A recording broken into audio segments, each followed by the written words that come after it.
민간인인 줄 알고 쓰리스타를 밀쳤다.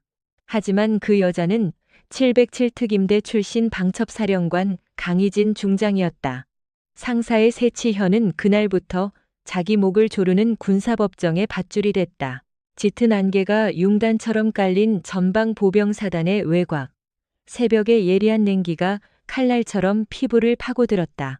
제3군 수창고로 향하는 후미진 비포장도로 위로 낡은 베이지색 트렌치 코트를 입은 한 여자가 소리 없이 걸음을 옮기고 있었다. 화장기 없는 창백한 얼굴에 대충 하나로 묶어 넘긴 흑발. 누가 보아도 국방부에서 파견 나온 말단 군무원이나 민간 하청업체의 평범한 감사원쯤으로 보이는 초라한 행색이었다. 그러나 그녀의 정체는 대한민국 국군 방첩사령관 강희진 중장이었다. 과거 707 특수임무단 소속의 전설적인 블랙 요원이었던 그녀는 자신의 어깨에 짊어진 3개의 별을 철저히 숨긴 채 홀로 적진이나 다름없는 아군 부대 한가운데로 침투해 있었다. 사령관님, 오른쪽 귓바퀴 안쪽에 이식된 초소형 군용 통신기에서 다급한 목소리가 흘러나왔다. 그녀의 직속 수하이자 방첩사령부 사이버 현장 요원인 박도진 대위였다. 굳이 사령관님께서 직접 위장까지 하시며 현장에 가실 필요가 있었습니까? 호위 병력 하나 없이 전방 부대의 우범지대에 접근하시는 건 너무 위험합니다. 지금이라도 인근 방첩대 특임조를 대기해, 도진아. 희진의 목소리는 새벽의 서리보다도 차갑고 건조했다. 서류상으로는 완벽해. 너무 완벽해서 가짜라는 뜻이지. 야간 투시경 40기, K-14 저격소총 핵심 부품들, 심지어 신형 방탄복의 세라믹 플레이트까지. 장부의 숫자는 맞지만 실물은 무게가 맞지 않아. 이건 단순한 부대, 내 횡령이나 비리가 아니야. 누군가 작정하고 전방 부대의 핵심 전력을 빼돌려 거대한 블랙마켓에 풀고 있어. 희진은 코트 주머니 속에서 주먹을 꽉 쥐었다. 차가운 공기는 그녀의 뼛속 깊이 각인된 참혹한 기억을 끄집어냈다. 707 특임대 시절 불량 장비와 물자 보급의 실패로 인해 눈 덮인 산속에서 피를 흘리며 죽어가던 전우들의 비명소리. 그녀를 오늘날까지 살아 숨쉬게 하는 것은 국가를 향한 맹목적인 충성이 아니라 자신만 살아남았다는 지독한 생존자의 죄책감과 군을 내부에서부터 갉아먹는 기생충들을 모조리 척결하겠다는 핏빛 복수심이었다. 최고위 지휘관의 자리란 그녀에게 뼈를 깎는 고통스러운 십자가와도 같았다. 창고 뒤편의 후미진 공터에 다다랐을 때 짙은 안개 너머로 둔탁한 파열음이 들려왔다. 퍽퍽 살과 뼈가 지식이며 내는 끔찍한 소리. 희진이 발소리를 죽이고 컨테이너 뒤로 몸을 숨기자 숨이 턱 막히는 잔혹한 광경이 눈에 들어왔다. 야, 이 십새끼야. 내가 창고 장부 숫자 안 맞으면 쥐새끼처럼 입 다물고 있으라고 했어? 안 했어? 감히 소대장한테 찌를 생각을 해? 물자 반장 최태수 상사였다. 거대한 덩치와 험악한 인상을 가진 그는 흙바닥에 웅크려 쓰러진 어린 김일병의 복부를 군화 발로 무자비하게 짓밟고 있었다. 김일병의 입술이 터져 붉은 피가 턱을 타고 흘렀으나 최태수는 아랑곳하지 않고 살기가 번뜩이는 눈으로 폭행을 이어갔다. 최태수. 그는 단순히 후임병을 괴롭히는 악질 부사관이 아니었다. 사단 지휘부의 눈을 피해 거대한 무기, 밀매 신디케이트의 핵심 물류 거점 역할을 수행하는 하수인. 그는 잔혹함을 곧 힘이라 믿으며 부하들을 짐승처럼 짓밟아 자신의 권력을 확인하는 가학적이고 비틀린 인간이었다. 살려주십시오. 상사님. 이 새끼가 아직도 정신을 못 차렸네. 넌 오늘 여기서 내 손에 뒤져서 탈영 처리돼도 아무도 모른다 알어? 최태수가 옆에 널브러진 쇠파이프를 집어들고 김일병의 머리를 내리치려던 찰나였다. 그쯤 하시죠. 결코 크지 않지만 주변의 공기를 일순간에 얼어붙게 만드는 서늘한 목소리가 텅 빈 공터에 울려 퍼졌다. 최태수가 움찔하며 고개를 돌렸다. 짙은 안개를 뚫고 걸어 나온 것은 초라한 트렌치코트를 입은 희진이었다. 최태수의 눈에 그녀의 계급장이 보일리 만무했다. 그의 오만하고 여성 혐오적인 시각에 희진은 그저 부대 지리도 모르고 길을 잃은 민간 하청업체 직원이나 힘없는 국방부 말단 군무원으로밖에 보이지 않았다. 최태수는 바닥에 핏물이 섞인 침을 뱉으며 쇠파이프를 어깨에 툭툭 치며 다가왔다. 거구의 사내가 뿜어내는 위압감에도 희진은 한치의 흔들림 없이 그를 똑바로 응시했다. 뭐야 넌 어디서 굴러먹던 쓰레기가 겁도 없이 남의 부대에 기어들어와? 국방부 군수감찰실에서 파견 나온 희진이 자신의 위장 신분을 채 말하기도 전이었다. 최태수가 짐승처럼 거친 손길로 희진의 어깨를 강하게 밀쳐냈다. 퍽 하는 소리와 함께 희진의 상체가 뒤로 살짝 밀렸다. 최태수의 입술이 흉측하게 일그러지며 아기에 찬 폭언이 터져나왔다. 민간인 계집년이 감히 부대 일에 나서 혼나고 싶어? 그 순간 희진의 귓속 통신기가 터질 듯이 울렸다. 사령관님, 저 개새끼가 미쳤습니까? 지금 당장 무장 병력 투입하겠습니다. 감히 대한민국 쓰리스타에게 방첩 사령관님께 저딴 쓰레기 같은 폭언을. 벙커에서 이 모든 상황을 도청하고 있던 박도진 대위의 목소리는 통제할 수 없는 분노로 치를 떨고 있었다.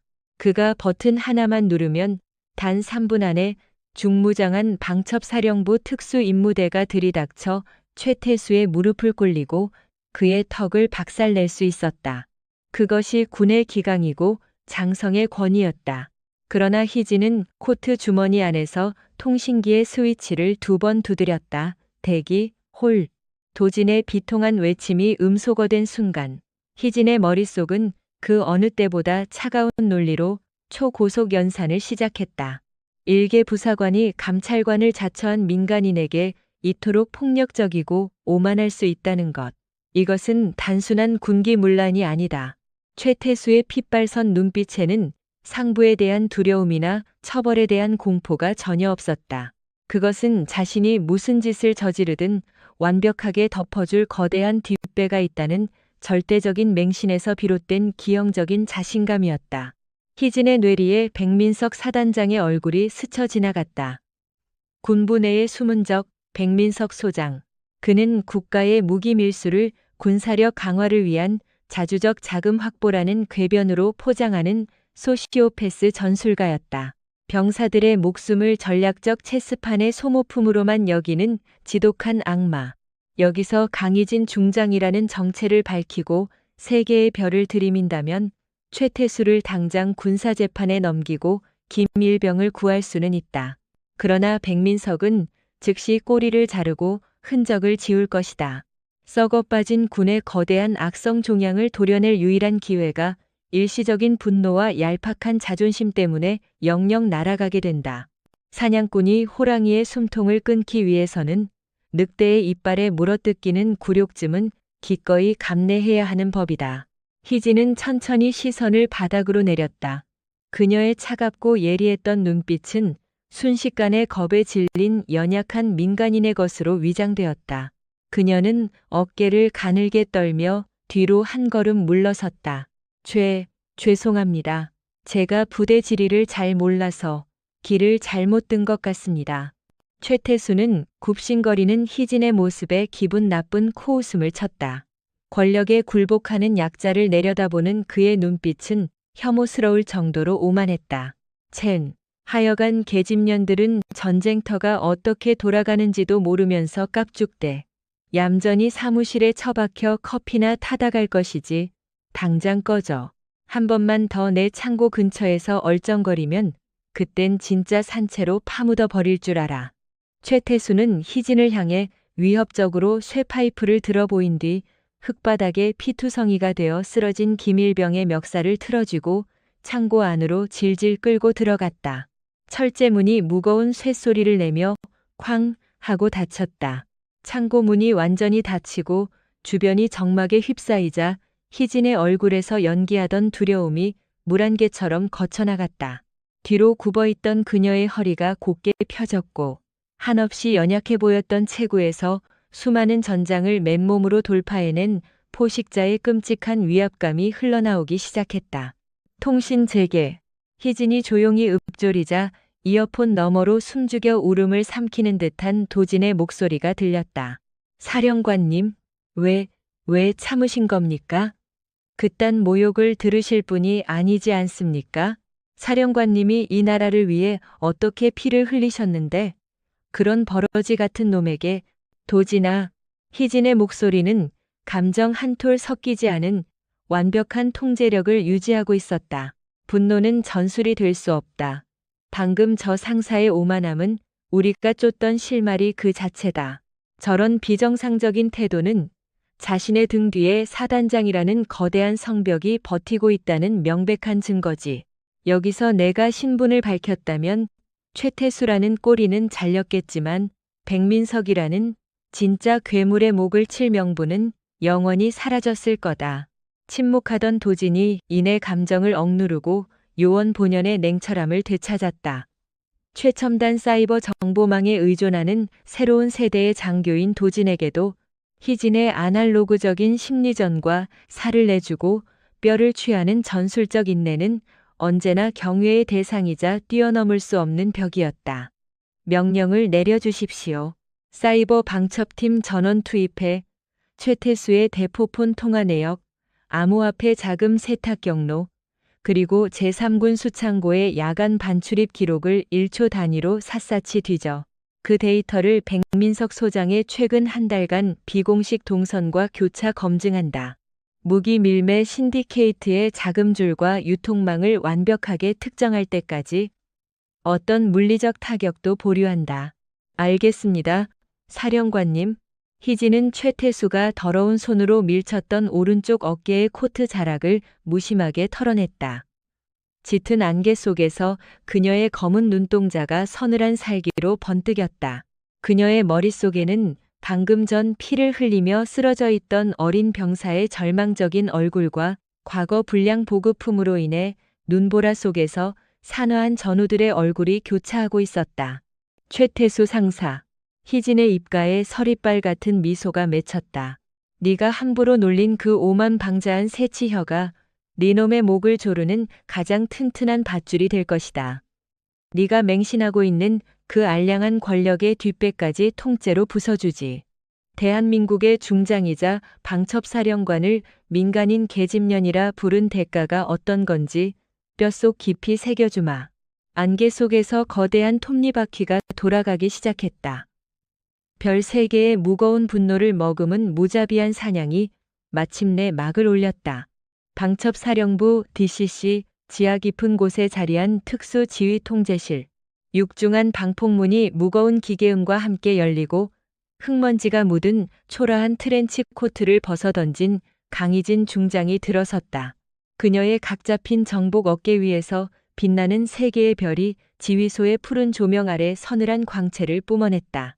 방금 전까지 무력한 민간인 행세를 하며 굴욕을 감내했던 그녀였으나 지금은 대한민국 군의 가장 깊고 어두운 심장부를 통제하는 절대적인 포식자의 모습 그 자체였다. 사령관님, 오셨습니까? 박도진 대위가 굳은 얼굴로 단기 경례를 올렸다. 그의 핏발선 눈가에는 여전히 통제하지 못한 분노의 잔재가 일렁이고 있었다.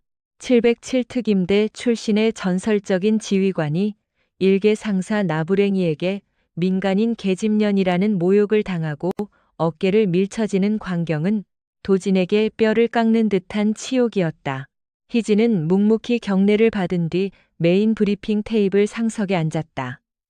거대한 홀로그램 전광판에는 최태수 상사의 신상 명세와 제3군수 창고의 지형도가 떠올라 있었다. 화면을 응시하던 희진의 시선이 잠시 초점을 잃고 허공을 맴돌았다. 망막 위로 떠오른 것은 오만하게 쇠 파이프를 휘두르던 최태수의 일그러진 얼굴이 아니었다. 팀장님, 무전기가 얼어붙었습니다. 기폭 장치도 작동하지 않습니다. 살려주십시오. 10수년 전 707특임대 알파팀 팀장 시절 영하 30도의 칼바람이 몰아치던 적진 깊숙한 곳에 고립된 능선. 서류상으로는 최고급 방한 장비와 최신형 통신기가 지급되어야 했으나 실제 배급된 것은 얼어붙으면 부서져 버리는 불량 부품들이었다. 국가를 위해 기꺼이 목숨을 바치려 했던 그녀의 소중한 대원들을 죽인 것은 적군의 총탄이 아니었다. 뒤에서 군수품을 빼돌려 뒷주머니를 채운 부패한 장성들과 기생충 같은 무기 브로커들이었다. 피를 토하며 눈보라 속에서 얼어 죽어가던 막내 대원. 그 아이의 식어가는 손을 붙잡고 짐승처럼 오열했던 기억. 그 끔찍한 생존자의 죄책감과 외상 후 스트레스 장애, PTSD는 희진의 영혼을 영원히 차갑게 얼어붙게 만들었다. 최태수와 백민석은 단순한 비리 군인이 아니었다. 희진의 부하들을 죽음으로 내몰았던 바로 그 거대한 악의 톱니바퀴들이었다. 사령관님, 도진의 조심스러운 부름에 희진은 짧고 날카롭게 숨을 들이마시며 현실로 돌아왔다. 사적인 고통과 트라우마를 지휘관의 권좌 위로 끌어올리는 것은 그녀의 방식이 아니었다. 지휘란 본디 뼈를 깎는 고통을 수반하는 무거운 십자가였다. 보고해. 짧고 단호한 두 글자에 지휘 통제실의 공기가 활시위처럼 팽팽하게 당겨졌다. 예, 지시하신 대로 최태수 상사의 최근 6개월간 디지털 발자국과 금융 기록을 전면 추적 중입니다. 겉보기에는 전형적으로 후임병을 괴롭히고 가혹행위를 일삼는 악질 부사관입니다만 이상할 정도로 감찰이나 징계 기록이 완벽하게 세탁되어 있습니다. 직속 소대장이나 중대장조차 그를 건드리지 못하는 비정상적인 지휘 체계 역전 현상이 포착되었습니다. 도진이 태블릿을 조작하자 복잡한 데이터 플로우와 암호화폐 거래 내역이 화면을 가득 채웠다. 도진은 철저히 논리와 사이버 정보전에 의존하는 신세대 장교였지만 그의 목소리에는 미세한 떨림이 묻어났다. 사령관님, 죄송하지만 한 말씀 올려도 되겠습니까? 우리가 이렇게 모니터 뒤에서 데이터를 분석하는 이 1분 1초의 순간에도 김일병은 그 어두운 창고 안에서 쇠파이프에 막고 있을지 모릅니다. 병사 하나를 미끼로 방치하면서까지. 도진은 차마 말을 잇지 못하고 입술을 깨물었다. 요원으로서 대의를 위해 소수를 희생하거나 위험에 노출시켜야 하는 딥커버 블랙 오퍼레이션의 도덕적 모호함. 그 지독한 심리적 압박감이 젊은 대위의 어깨를 짓누르고 있었다. 희진은 자리에서 일어나 도진의 곁으로 다가갔다. 그녀의 검은 눈동자가 도진의 흔들리는 눈빛을 똑바로 꿰뚫었다. 도진아, 지휘관의 자리는 누군가를 살리는 낭만적인 자리가 아니다. 누구를 죽일지, 누구를 사지로 내몰지 결정하고 그 지옥 같은 업보를 평생 짊어지는 끔찍한 자리다. 김일병을 지금 당장 구출하면 최태수 하나는 감옥에 처넣겠지만 제2, 제3의 김일병이 백민석 사단장의 체스판 위에서 소모품으로 버려져 죽어나갈 거다. 희진의 목소리는 얼음장처럼 차가웠으나 도진은 그 이면에 숨겨진 피를 토하는 듯한 애통함을 읽을 수 있었다.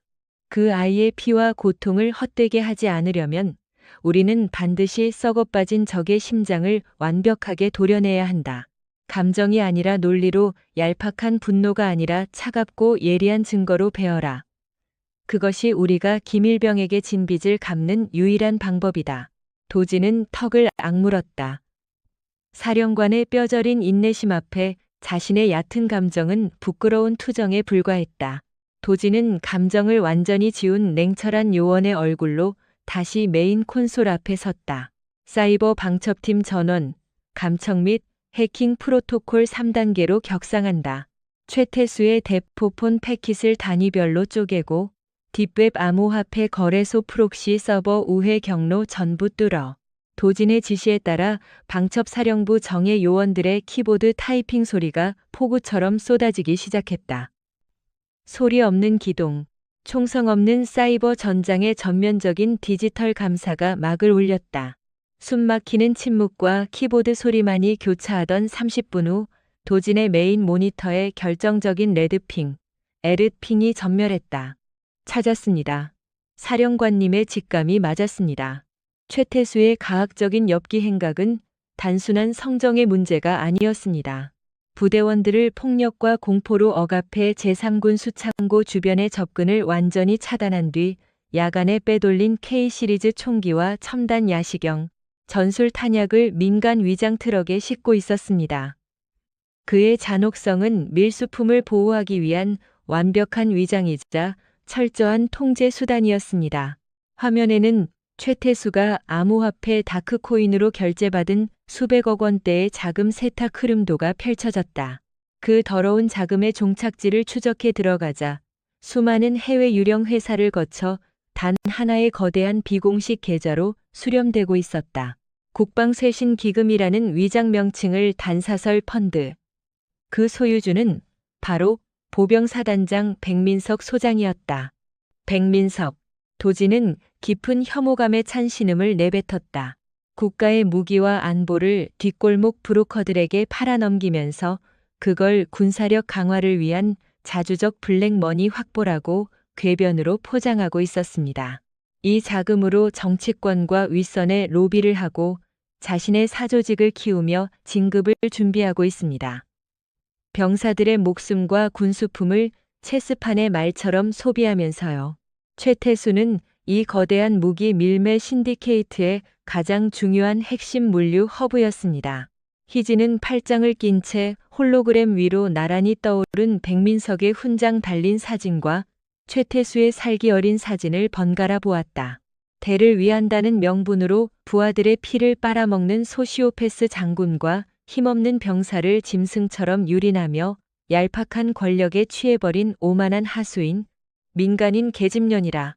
희진의 굳게 담은 입술 사이로 서늘한 조소가 새어나왔다. 안개 낀 공터에서 최태수가 그녀를 밀치며 뱉었던 그 혐오스러운 단어가 통제실의 차가운 공기를 가르고 맴돌았다. 사령관님, 적의 자금줄과 유통망이 특정되었습니다. 즉시 특수임무대를 투입해 제3군 수창고를 급습하고 최태수와 백민석을 체포하시겠습니까? 도진의 눈빛이 매섭게 빛났다.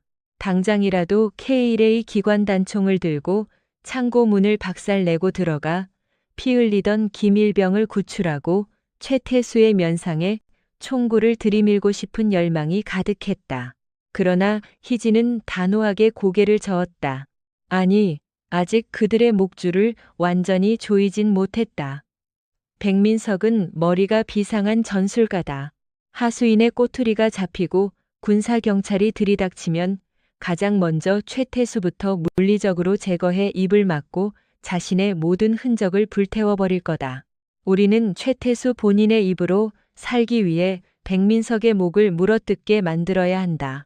희진은 브리핑 테이블 위로 몸을 숙이며 낮고 묵직한 포식자의 그르렁거림 같은 목소리로 작전 명령을 하달했다. 작전명 사일런트 네트 사일렌 네트.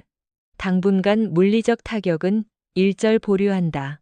대신 내일 자정부터 최태수의 밀수 유통망과 대포폰 통신망, 그리고 자금 세탁 경로를 외부에서부터 하나씩 소리 없이 끊어낸다. 놈이 물류마비와 자금줄 차단으로 패닉에 빠져 사단장에게 살려달라 지저댈 때까지 사방의 퇴로를 완전히 차단해라. 숨통을 아주 천천히 조이는 거다. 명령, 수신했습니다. 희진은 자리에서 일어났다. 지휘 통제실의 거대한 전광판, 불빛에 비친 그녀의 그림자가 방폭벽 위로 거대한 맹수처럼 어른거렸다. 그녀의 가슴 깊은 곳에서 눈보라 속에서 죽어간 전우들과 피투성이가 된 채 쓰러져 있던 어린 김일병의 모습이 겹쳐졌다. 최태수 상사, 희진의 차가운 눈동자에 마침내 숨길 수 없는 통렬한 사례가 피어올랐다. 네가 힘없고 연약하다며 짓밟고 모욕했던 존재들이 모여 어떻게 너를 집어삼키는 거대한 해이를 일으키는지, 네가 절대적이라 믿고 핥아대던 그 뒷배가 얼마나 비참하고 무기력하게 무너져 내리는지 똑똑히 보여주마. 3스타 방첩 사령관을 겁없는 민간인 계집년이라 불렀던 그 오만함의 대가를 내 놈의 뼈와 살을 깎아내며 치르게 해주겠다. 소리 없는 기동. 그것은 썩어빠진 군부의 악성 종양을 도려내기 위해 가장 논리적이고 치밀하게 짜인 잔혹한 사냥의 시작을 알리는 서곡이었다. 사일런트 네트 1단계 가동 경과 보고합니다. 국군 방첩사령부 지하 벙커 메인 통제실. 푸른빛이 감도는 대형 스크린 앞에서 박도진 대위의 목소리가 건조하면서도 빠르게 울려 퍼졌다. 그의 눈동자는 스크린 위로 폭포수처럼 쏟아지는 암호화된 데이터 스트림을 쫓고 있었다. 지난 48시간 동안 최태수 상사의 주요 유통망 3곳의 라우팅 경로를 차단하고 그가 운용하던 대포폰 5대의 패킷을 중간에서 인터셉트하여 더미 데이터로 교란했습니다. 결과는 즉각적이었습니다. 놈의 암호화폐 지갑 2개가 동결되었고 제3군 수창고에서 출고 대기 중이던 K-14 저격소총, 야간 조준경 200세트의 위장 반출 서류가 시스템상에서 증발했습니다. 강희진 중장은 팔짱을 낀 채 스크린을 응시하고 있었다.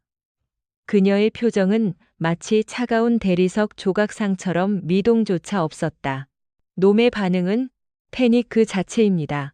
물류가 막히고 자금, 세탁 경로가 끊어지자 보안 규정까지 어겨가며 유선망을 통해 백민석 사단장의 사조직 연락책에게 SOS를 쳤습니다. 물론 그 통신 역시 저희가 전부 감청했습니다. 도지는 태블릿 화면을 넘기며 홀로그램 지도를 띄웠다. 지도 위에는 붉은 선들이 복잡하게 얽히며 국경을 넘어 동남아시아와 중동의 특정 분쟁 지역으로 뻗어나가고 있었다. 도진의 턱 근육이 긴장으로 팽팽하게 굳어졌다. 사령관님, 사태가 저희의 초기 예상을 아득히 뛰어넘었습니다. 최태수가 빼돌린 최신형 전술 장비와 야시경, 그리고 K-시리즈 총기의 핵심 부품들의 최종 기착지를 역추적했습니다. 단순한 블랙마켓 브로커가 아니었습니다. 도진이 띄운 화면에 험악한 인상의 무장 병력 사진들과 특정 기업의 로고가 나타났다. 블랙 벵가드 블랙 반괄. 최근 중동과 아프리카 내전에서 악명을 떨치고 있는 불법 다국적 민간 군사기업 PMC입니다. 백민석 소장은 이들에게 우리 군의 최첨단 장비를 밀매하고 있었습니다. 적성국이나 테러단체에 직접 팔아넘긴 것은 아니지만 이 용병단은 의뢰금을 주면 적성국을 위해서도 기꺼이 총을 드는 집단입니다. 통제실 내의 공기가 얼어붙었다. 요원들의 키보드 타이핑 소리마저 다섰다. 단순한 군수품 횡령과 가혹행위 사건이 아니었다. 국가의 안보 자산을 해외에 통제 불능한 용병 집단에 유출하는 행위. 이것은 명백한 여적 유디이자 국가의 심장에 칼을 꽂는 반역 행위였다. 백민석, 희진의 입술 사이로 서늘한 이름이 새어나왔다. 대를 위한 소수의 희생을 당연시하며 부하들의 피를 팔아 자신의 정치적 자금과 사조직을 키우는 소시오패스 장군. 백민석은 자신의 밀수 행위를 강력한 군대를 만들기 위한 불가피한 블랙머니 확보라고 궤변을 늘어놓을 것이다. 희진의 뇌리 깊은 곳에서 영하 30도의 눈보라 속에서 불량 장비 탓에 얼어 죽어가던 알파팀 막내의 창백한 얼굴이 스쳐 지나갔다. 그때도 위성통신기를 빼돌려 사익을 챙긴 장성들은 국익을 운운했었다. 트라우마가 남긴 지독한 죄책감이 희진의 심장을 옥죄어왔지만 그녀는 강인한 의지로 그 고통을 이성적인 분노로 치환했다. 사태의 본질이 격상되었다. 이제 이 작전은 단순 비리 적발이 아닌 대테러 방첩 방어전이다. 희진의 목소리가 쇳덩이처럼 무겁게 통제실을 짓눌렀다. 백민석은 체스판을 엎어버리기 전에 자신의 말을 먼저 죽이는 놈이다. 최태수가 막다른 골목에 몰려 통제를 벗어나려 하면 백 소장은 반드시 꼬리를 자르기 위해 최태수를 암살할 거다. 그리고 그 과정에서 희진의 눈동자가 도진을 향했다. 도진 역시 같은 생각을 한 듯 안색이 창백해졌다. 가장 약한 고리인 김일병이 첫 번째 희생양이 되겠군요. 도진이 입술을 깨물었다. 화면이 전환되며 열화상 카메라로 잡힌 제3군 수창고 내부의 모습이 나타났다. 최태수 상사는 자신의 숨통이 조여오는 것을 직감하고 극도의 신경질적인 상태에 빠져 있었다. 밀수 루트가 막히고 윗선과의 연락마저 원활하지 않자 그는 그 모든 불안과 분노를 힘없는 부하에게 쏟아붓고 있었다. 음소거된 화면 속에서도 최태수의 광기가 생생하게 전해졌다. 그는 군화발로 웅크려 있는 김일병의 복부를 무자비하게 걷어차고 주변의 공구들을 집어던지며 짐승처럼 날뛰고 있었다.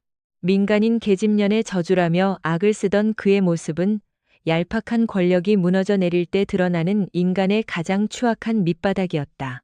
폭행을 마친 최태수가 창고 문을 거칠게 닫고 나갔다. 열화상 화면 속 홀로 남겨진 김일병의 붉은 실루엣은 오랫동안 미동조차 하지 않았다. 김일병의 심박수와 생체 신호가 급격히 떨어지고 있습니다. 모니터링을 하던 요원의 다급한 보고에 도진의 손에 땀이 쥐어졌다.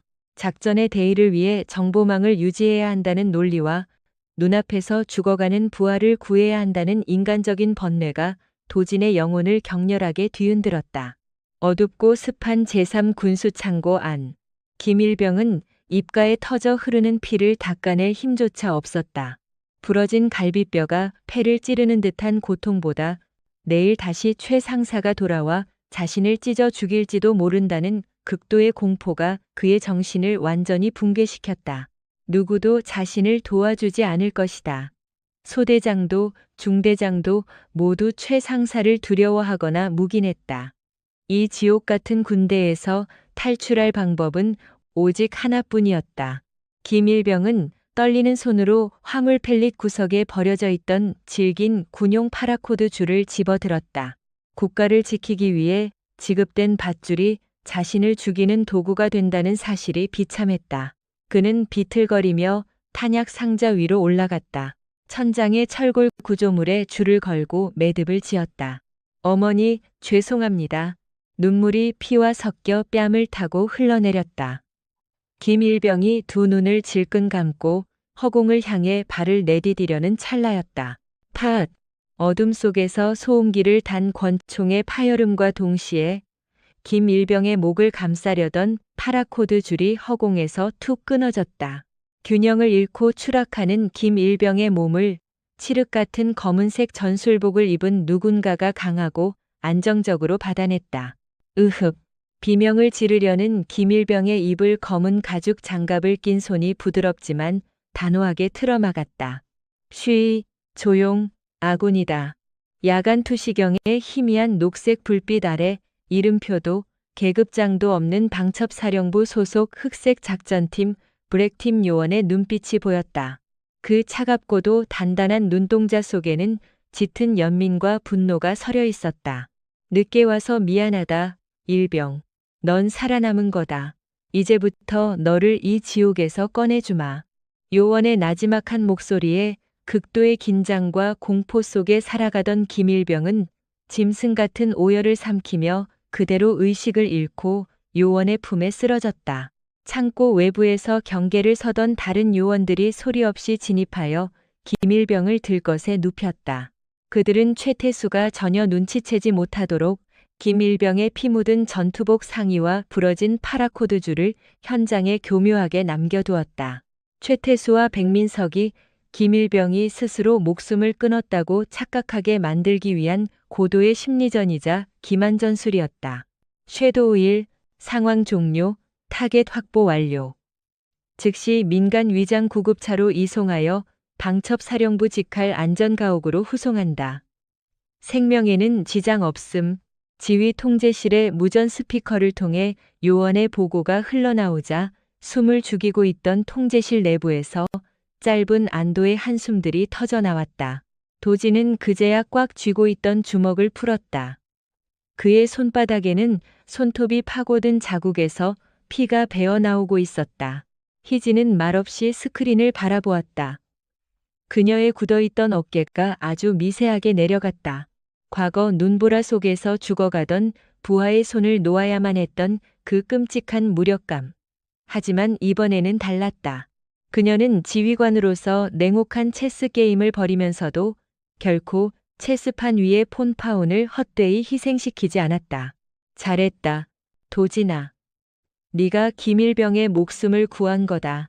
희진의 낮은 칭찬에 도진은 경례로 답하며 붉어진 눈시울을 애써 감췄다.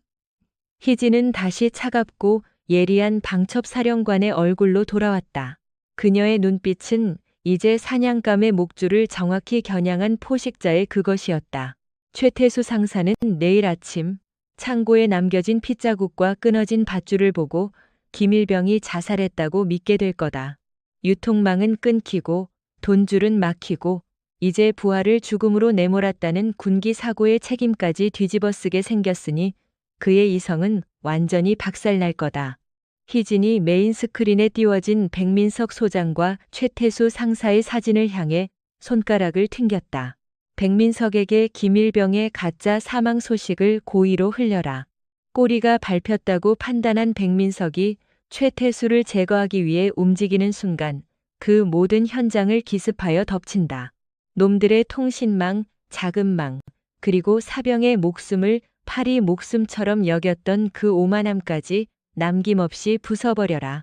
희진은 등 뒤로 깍지를 낀 채 지휘 통제실의 거대한 전광판 불빛을 온몸으로 받아냈다. 민간인 계집년, 최태수가 감히 입에 올렸던 그 오만하고 무지한 단어에 이제 군사법정과 반역죄라는 무자비한 철퇴로 응답할 차례였다. 반역의 벡터가 완성되었다. 작전명 사일런트 네트. 최종 타격 단계인 길로틴으로 전환한다. 놈들의 숨통을 끊어라. 전투복의 별 3개, 중장의 계급장이 통제실의 차가운 조명 아래서 서늘한 살기를 머금고 번쩍였다.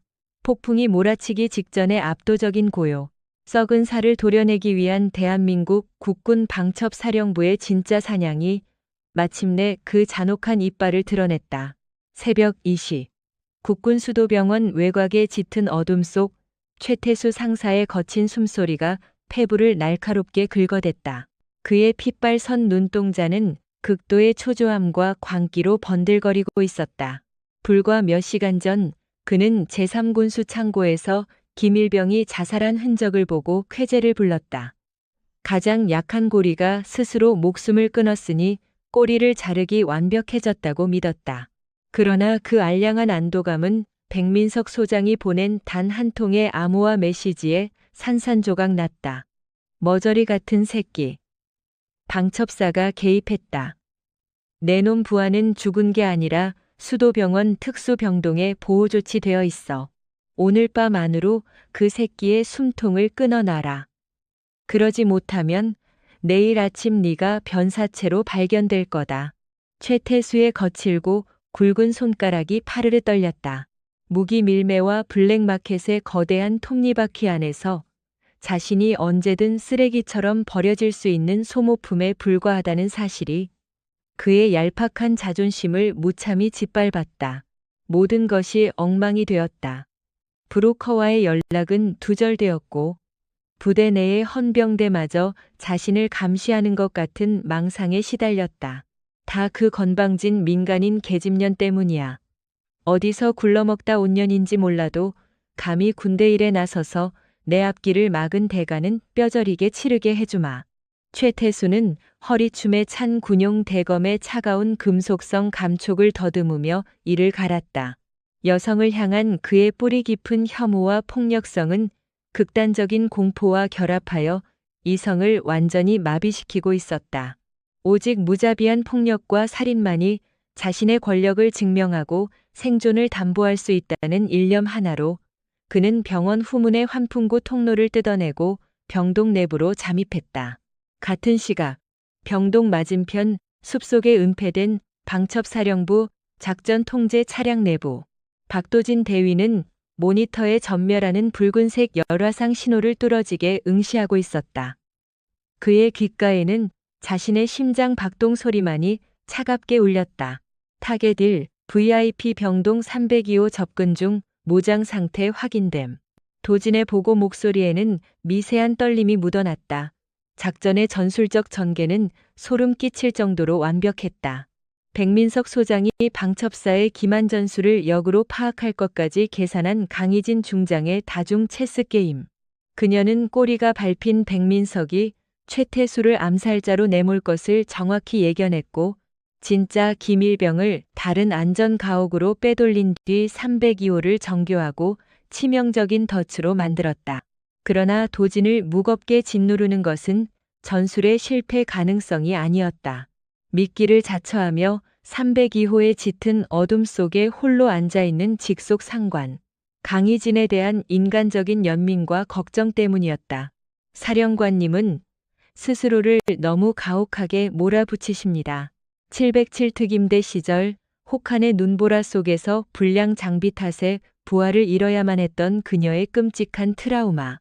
그 지독한 생존자의 죄책감은 그녀를 기계처럼 차갑고 완벽한 지휘관으로 벼려냈지만 동시에 가장 위험하고 고통스러운 임무의 최전선으로 끊임없이 자신을 내던지게 만들었다. 도진은 그 숭고한 희생정신과 광기 어린 책임감의 무게를 짐작조차 할 수 없어 깊은 번뇌를 느꼈다. 깊은 흑색 작전 블랙 오프에스의 도덕적 모호함 속에서 그녀는 도진이 길을 잃지 않게 잡아주는 유일한 나침반이었다. 도진아, 통신기를 통해 희진의 서늘하고 건조한 목소리가 들려왔다. 작전의 본질을 잊지 마라. 이 전투는 힘의 우위를 증명하는 얄팍한 싸움이 아니다. 군의 썩은 뿌리가 얼마나 오만하고 무지한지 놈들 스스로 그 추악한 밑바닥을 직시하게 만드는 심리전이자 방어전이다. 타격조 대기해라. 내가 최종 신호를 주기 전까지 그 누구도 진입 불가다. 명심하겠습니다. 단결 VIP 병동 302호.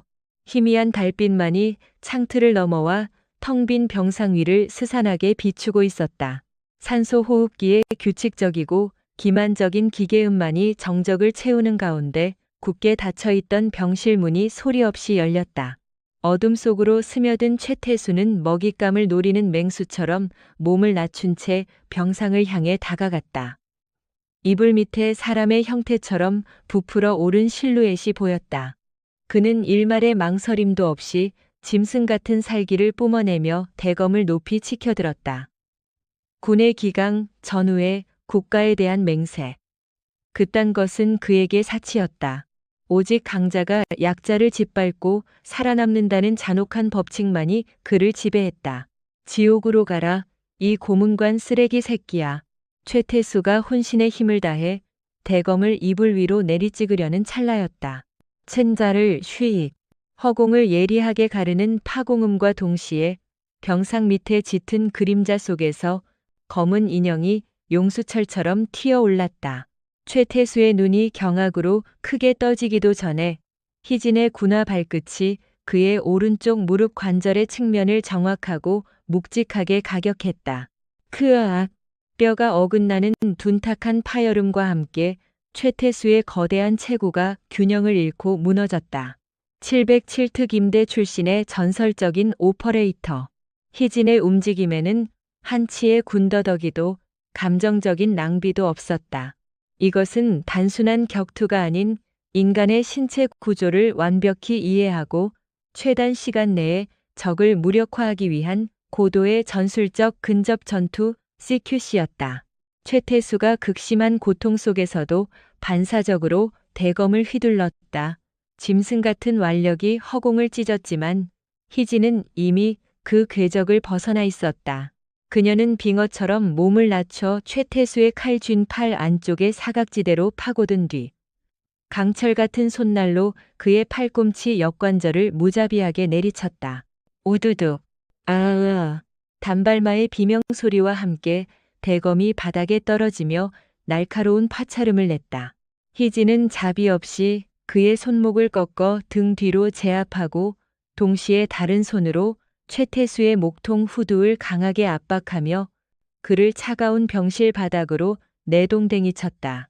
100kg이 넘는 거구의 사내가 그가 민간인 계집년이라며 멸시하고 조롱했던 최고 작은 여성에게 단 3초 만에 완벽히 유린당했다. 최태수는 바닥에 얼굴이 짓눌린 채 헐떡거렸다. 탭으로 공기가 들어오지 않았다.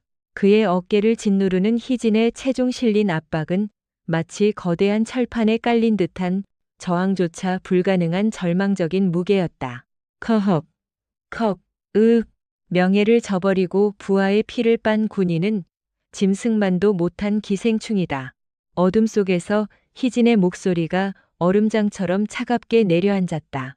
그 목소리는 흥분이나 분노로 달아오른 것이 아니라 지독한 논리와 이성으로 서늘하게 벼려진 처형인의 칼날 그 자체였다. 네가 병사들에게 휘두른 그 얄팍한 폭력.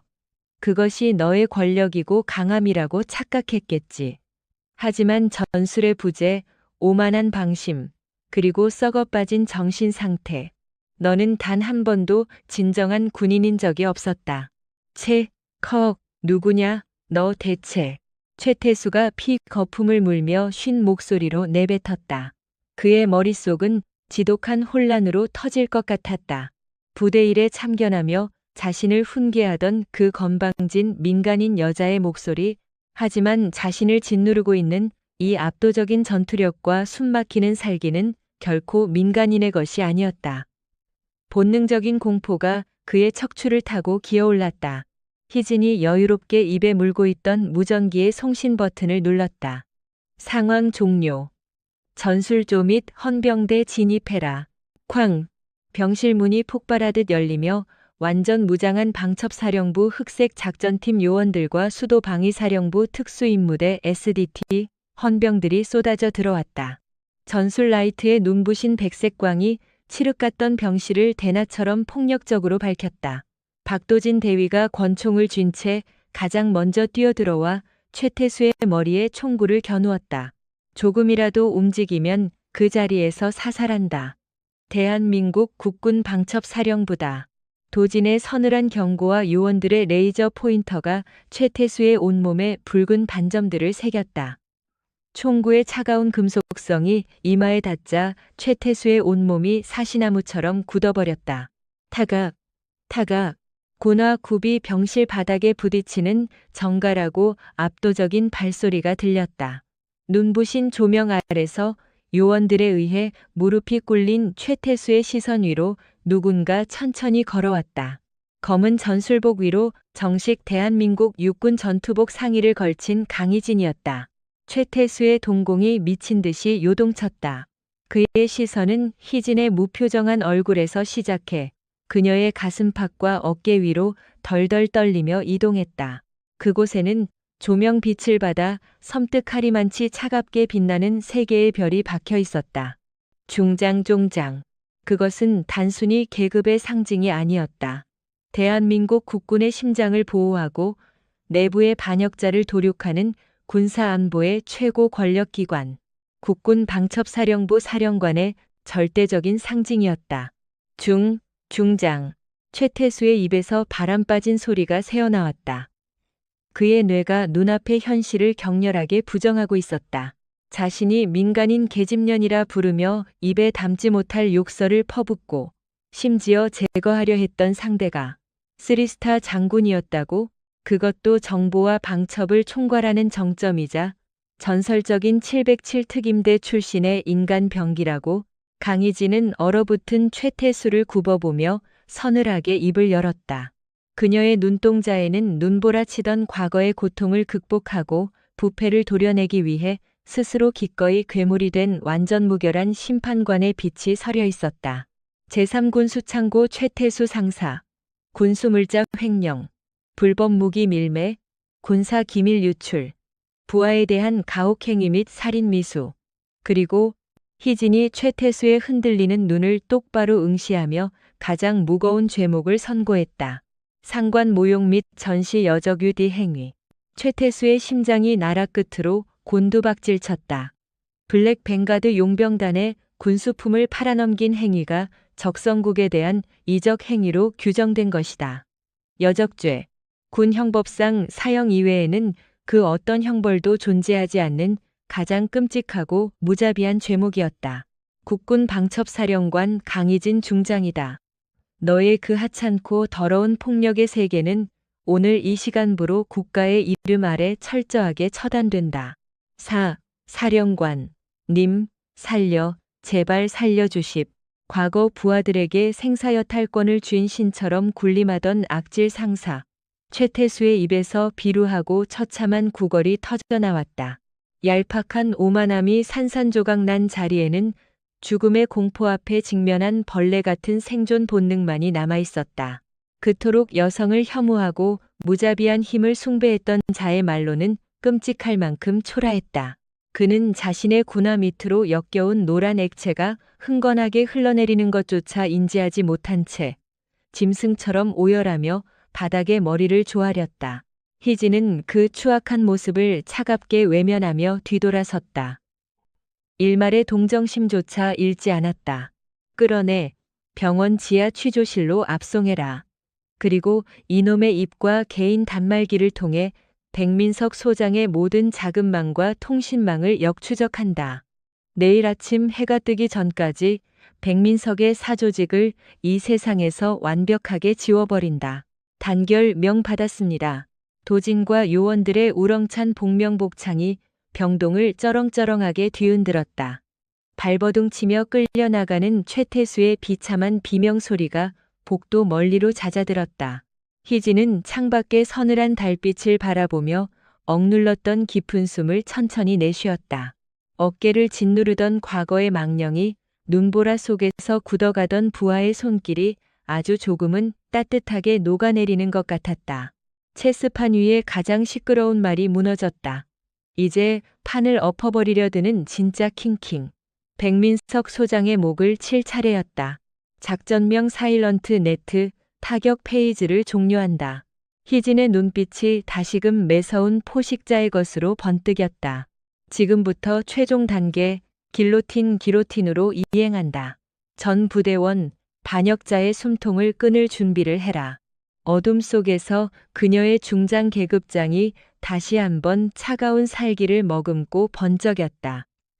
폭풍이 몰아치기 직전의 압도적인 고요.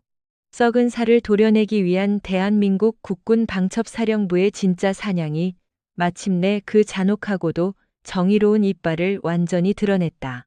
새벽 2시. 국군 수도 병원 외곽의 짙은 어둠 속 최태수 상사의 거친 숨소리가 폐부를 날카롭게 긁어댔다. 그의 핏발선 눈동자는 극도의 초조함과 광기로 번들거리고 있었다. 불과 몇 시간 전 그는 제3군수 창고에서 김일병이 자살한 흔적을 보고 쾌재를 불렀다. 가장 약한 고리가 스스로 목숨을 끊었으니 꼬리를 자르기 완벽해졌다고 믿었다. 그러나 그 알량한 안도감은 백민석 소장이 보낸 단 한 통의 암호화 메시지에 산산조각 났다. 머저리 같은 새끼. 방첩사가 개입했다. 내놈 부하는 죽은 게 아니라 수도병원 특수병동에 보호 조치되어 있어.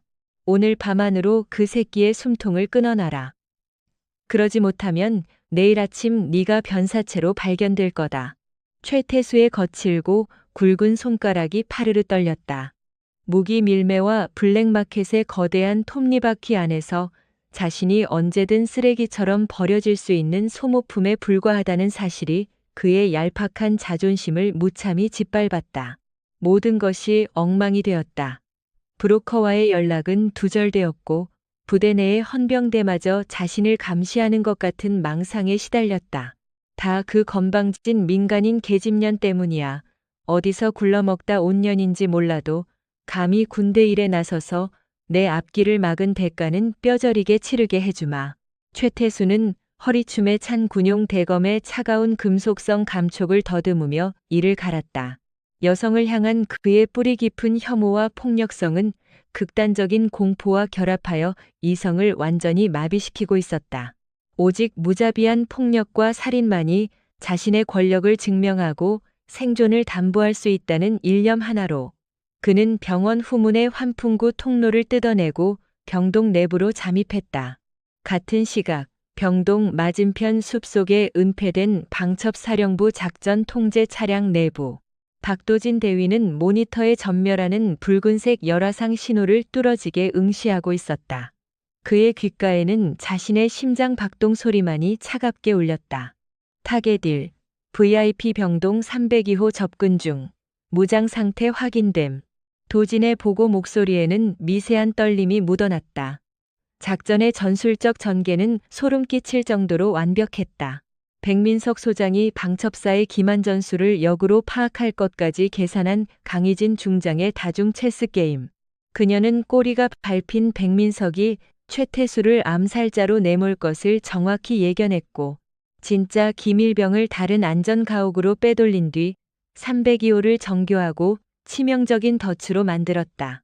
그러나 도진을 무겁게 짓누르는 것은 전술의 실패 가능성이 아니었다. 미끼를 자처하며 302호의 짙은 어둠 속에 홀로 앉아있는 직속 상관.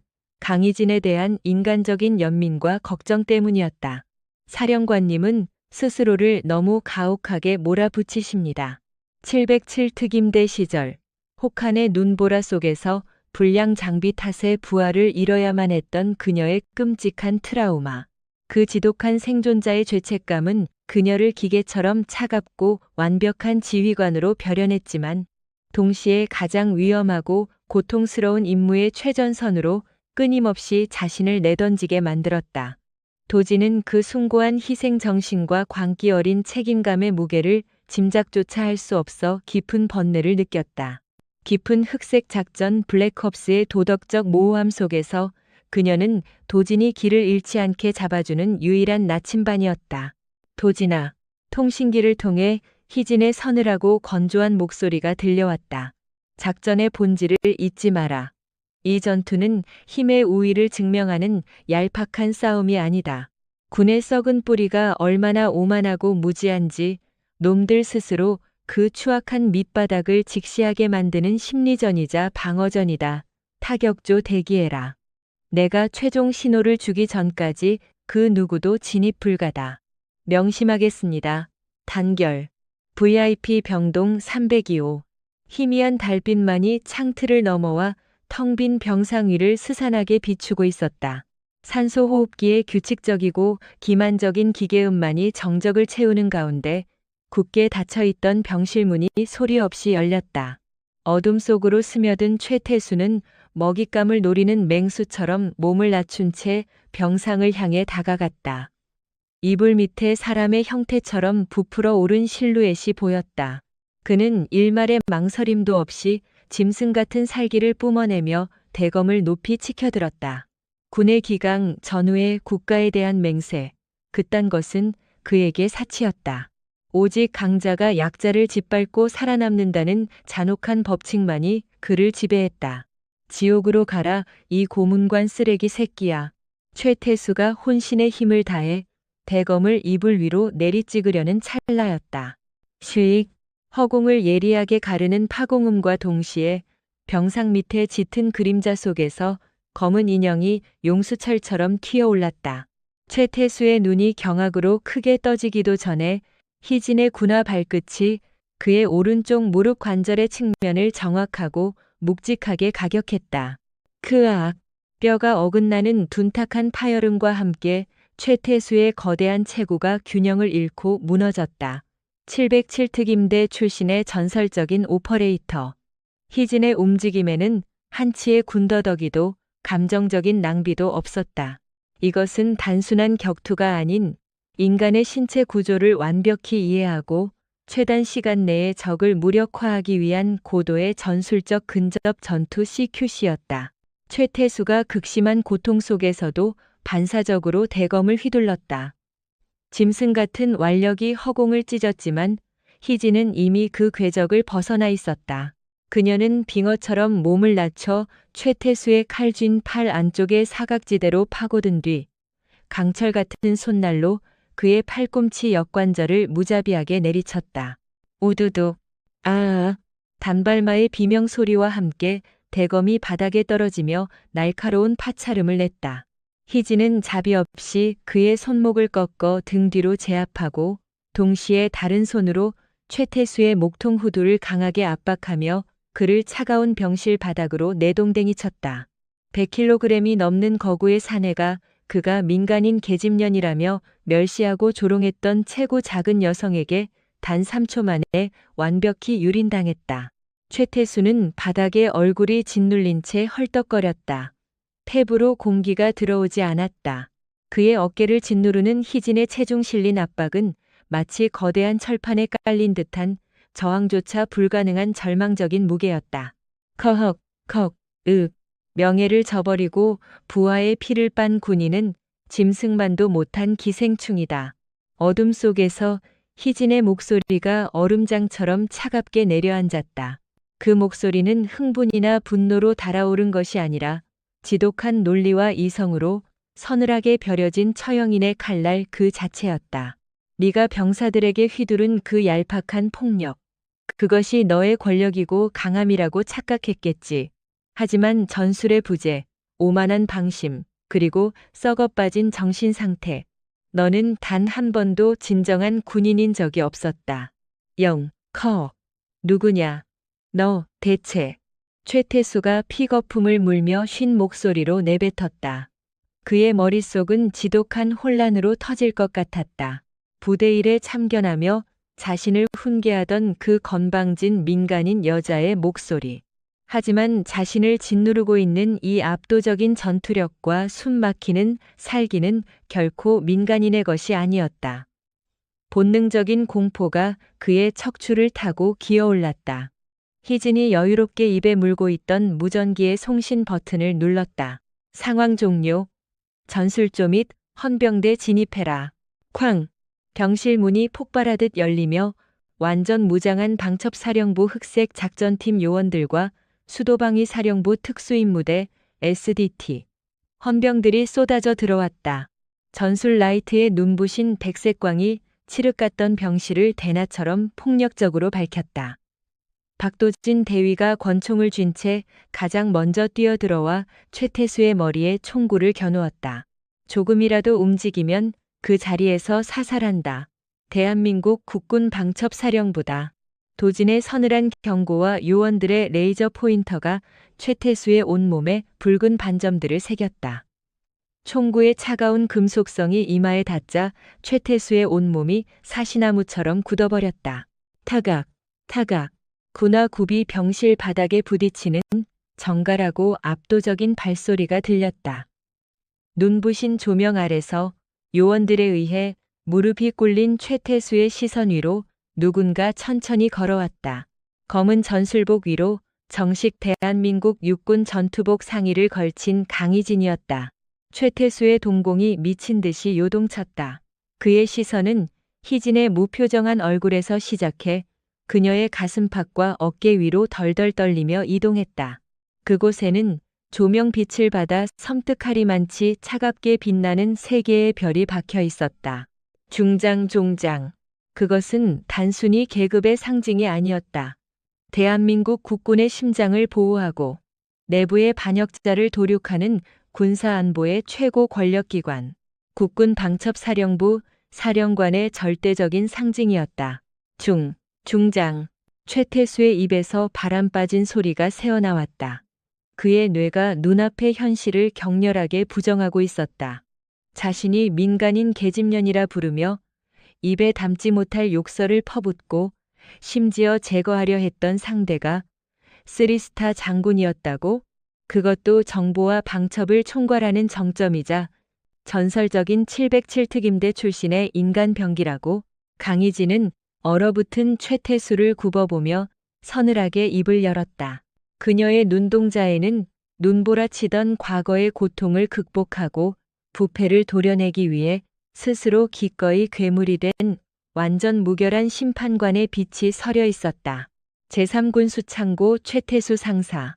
군수물자 횡령. 불법 무기 밀매, 군사 기밀 유출. 부하에 대한 가혹행위 및 살인 미수. 그리고 희진이 최태수의 흔들리는 눈을 똑바로 응시하며 가장 무거운 죄목을 선고했다. 상관 모욕 및 전시 여적 유딕 행위. 최태수의 심장이 나락 끝으로 곤두박질 쳤다. 블랙 벵가드 용병단의 군수품을 팔아넘긴 행위가 적성국에 대한 이적 행위로 규정된 것이다. 여적죄. 군 형법상 사형 이외에는 그 어떤 형벌도 존재하지 않는 가장 끔찍하고 무자비한 죄목이었다. 국군 방첩사령관 강희진 중장이다. 너의 그 하찮고 더러운 폭력의 세계는 오늘 이 시간부로 국가의 이름 아래 철저하게 처단된다. 사령관, 님, 제발 살려주십. 과거 부하들에게 생사 여탈권을 쥔 신처럼 군림하던 악질 상사. 최태수의 입에서 비루하고 처참한 구걸이 터져나왔다. 얄팍한 오만함이 산산조각 난 자리에는 죽음의 공포 앞에 직면한 벌레 같은 생존 본능만이 남아있었다. 그토록 여성을 혐오하고 무자비한 힘을 숭배했던 자의 말로는 끔찍할 만큼 초라했다. 그는 자신의 군화 밑으로 역겨운 노란 액체가 흥건하게 흘러내리는 것조차 인지하지 못한 채 짐승처럼 오열하며 바닥에 머리를 조아렸다. 희진은 그 추악한 모습을 차갑게 외면하며 뒤돌아섰다. 일말의 동정심조차 잃지 않았다. 끌어내 병원 지하 취조실로 압송해라. 그리고 이놈의 입과 개인 단말기를 통해 백민석 소장의 모든 자금망과 통신망을 역추적한다. 내일 아침 해가 뜨기 전까지 백민석의 사조직을 이 세상에서 완벽하게 지워버린다. 단결, 명 받았습니다. 도진과 요원들의 우렁찬 복명복창이 병동을 쩌렁쩌렁하게 뒤흔들었다. 발버둥 치며 끌려나가는 최태수의 비참한 비명소리가 복도 멀리로 잦아들었다. 희진은 창밖의 서늘한 달빛을 바라보며 억눌렀던 깊은 숨을 천천히 내쉬었다. 어깨를 짓누르던 과거의 망령이 눈보라 속에서 굳어가던 부하의 손길이 아주 조금은 따뜻하게 녹아내리는 것 같았다. 체스판 위에 가장 시끄러운 말이 무너졌다.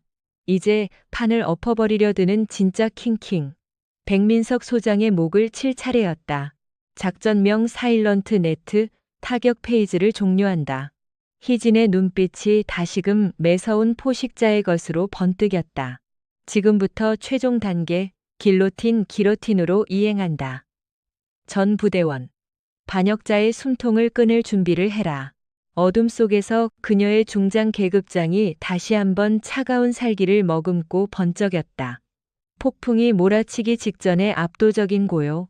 썩은 살을 도려내기 위한 대한민국 국군 방첩사령부의 진짜 사냥이 마침내 그 잔혹하고도 정의로운 이빨을 완전히 드러냈다. 국군 방첩사령부 관할 지하 30m 아래에 위치한 1급 기밀시설, 통칭 블랙사이트. 외부의 소리도 빛도 철저하게 차단된 이 서늘한 공간은 인간의 감각을 서서히 마비시키는 무채색의 지옥이었다. 취조실 외부의 일방향 거울 너머로 박도진 대위는 팔짱을 낀 채 안쪽을 응시하고 있었다. 그의 앞에는 최태수의 통신기기와 개인 단말기에서 추출한 방대한 양의 사이버 인텔리전스 데이터가 모니터 위로 쉴 새 없이 흐르고 있었다. 도진은 철저한 논리와 데이터로 무장한 신세대 방첩 장교였지만 이 깊고 어두운 흑색 작전의 세계가 주는 도덕적 모호함과 심리적 중압감에는 여전히 익숙해지지 않았다. 그러나 그가 진정으로 걱정하는 것은 유리창 너머에 있는 범죄자가 아니었다. 곧 저 방으로 들어갈 자신의 상관, 강희진 중장이었다. 취조실 문 밖의 어두운 복도. 강희진은 차가운 콘크리트 벽에 기대어 잠시 눈을 감았다. 심장 박동이 불규칙하게 요동쳤고 그녀의 귓가에는 또다시 매서운 눈보라 소리가 환청처럼 맴돌았다. 대장님, 너무 춥습니다. 707특임대 시절 혹한의 적진 한가운데서 피를 흘리며 굳어가던 부하의 마지막 목소리. 희진은 숨을 들이켰다. 폐부를 찌르는 듯한 환상통이 그녀의 전신을 훑고 지나갔다. 살아남았다는 죄책감, 자신을 대신해 죽어간 전우들의 무게, 중장이라는 세 개의 별은 결코 영광의 상징이 아니었다. 그것은 부패한 자들의 피를 뒤집어 쓰고라도 국가와 군을 지켜내야만 하는 지독하고도 고통스러운 십자가였다. 희진은 천천히 눈을 떴다. 흔들리던 눈동자는 이내 짐승의 뼈처럼 차갑고 무감각한 잿빛으로 가라앉았다. 그녀는 스스로 인간성을 억누르고 오직 적을 파멸시키기 위한 괴물의 가면을 뒤집었었다. 그녀는 곱게 펴진 전투복의 옷깃을 다듬고는 망설임 없이 취조실의 육중한 철문을 열었다. 끼익, 철컹, 무겁고 날카로운 마찰음과 함께 희진이 들어서자 책상 반대편 의자에 결박되어 있던 최태수의 거구가 사시나무처럼 파르르 떨렸다. 군복이 벗겨진 채 칙칙한 회색 수의를 입은 그는 불과 몇 시간 전 병실에서 대검을 휘두르던 광기 어린 포식자의 모습은 온데간데 없었다. 오직 살기 위해 눈치를 보는 비루한 쥐새끼에 불과했다. 희진은 최태수를 향해 단 한 번의 시선도 주지 않은 채 도진이 준비해둔 두꺼운 서류철을 책상 위에 툭 던지며 의자에 앉았다. 그녀는 최태수의 몸에 손가락 하나 대지 않았다. 무력에 의한 고문은 하수들의 방식이었다. 707특임대의 전설이자 방첩사령부의 정점인 희진의 방식은 적의 자아와 세계관 자체를 논리적으로 해체하여 스스로 붕괴하게 만드는 고도의 심리전이었다. 최태수 상사, 희진의 목소리는 너무도 고요하고 평온해서 오히려 소름이 끼칠 정도였다. 너는 네가 군림했던 그 알량한 폭력의 세계에서 네가 꽤나 강하고 대단한 수컷이라고 착각하며 살았겠지. 부하들의 관물대를 걷어차고 여성 상관을 향해 저열한 멸시를 내뱉으며 내 알량한 자존심을 채워왔을 테니까. 사령관님, 제발 저는 그저 최태수가 갈라진 목소리로 변명하려 했지만 희진은 서늘한 눈빛으로 그의 말을 싹둑 잘랐다. 하지만 내 눈에 비친 너는 그저 나약하고 겁 많은 기생충에 불과하다. 진정한 강함이 무엇인지조차 모르는 껍데기. 희진이 서류철을 열고 첫 번째 사진을 밀어주었다. 블랙뱅가드 용병단과 거래했던 불법 무기 밀매 내역, 그리고 최태수의 차명 계좌들이었다. 박도진 대위의 사이버 작전팀이 네가 숨겨둔 14개의 해외 차명 계좌를 완전히 동결했다. 너의 퇴직금은 물론이고 네가 부하들의 고열을 짜내어 모은 그 더러운 돈까지 전부 국가 국고로 환수 조치되었지. 최태수의 동공이 미친 듯이 요동쳤다. 그의 유일한 동아줄이자 신념이었던 돈이 순식간에 증발했다는 사실에 숨이 턱 막혔다. 너는 네가 그 거대한 밀매 조직의 핵심이라고 믿고 싶었겠지만 현실을 직시해라. 희진은 두 번째 사진을 던졌다. 그것은 최태수의 직속 상관들이 이미 방첩사령부 요원들에 의해 줄줄이 연행되는 사진이었다. 너의 꼬리가 밟히자마자 네가 맹신하던 그 조직은 너를 철저히 버렸다. 내 통화 기록, 암호화폐 거래 내역, 심지어 네가 병실에서 나를 암살하려 했던 그 멍청한 짓거리조차 그들이 너를 꼬리 자르기 위한 미끼로 던져준 것에 불과하다. 거짓말입니다. 그럴 리가 없습니다. 제가 얼마나 그들을 위해 개처럼 일했는데 개처럼 일했으니 개처럼 버려지는 거다. 희진의 비수가 최태수의 얄팍한 자아를 무자비하게 난도질했다. 여성이라는 이유로 나를 얕잡아보고 폭력과 공포가 군인의 본질이라 믿었던 너의 세계관은 오늘 이 순간 완전히 파괴되었다. 너는 강한 것이 아니라 잔인한 것뿐이었고 똑똑한 것이 아니라 교활한 것뿐이었다. 그리고 이제 너는 군사 기밀을 적성국에 팔아넘긴 여적죄로 내일 아침 최고 등급의 군사재판에 회부될 것이다.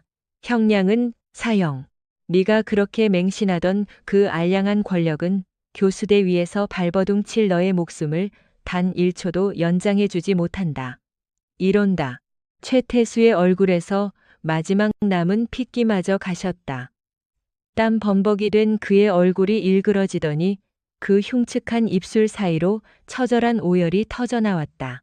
오만했던 악질 상사의 자아는 이제 가루조차 남지 않았다.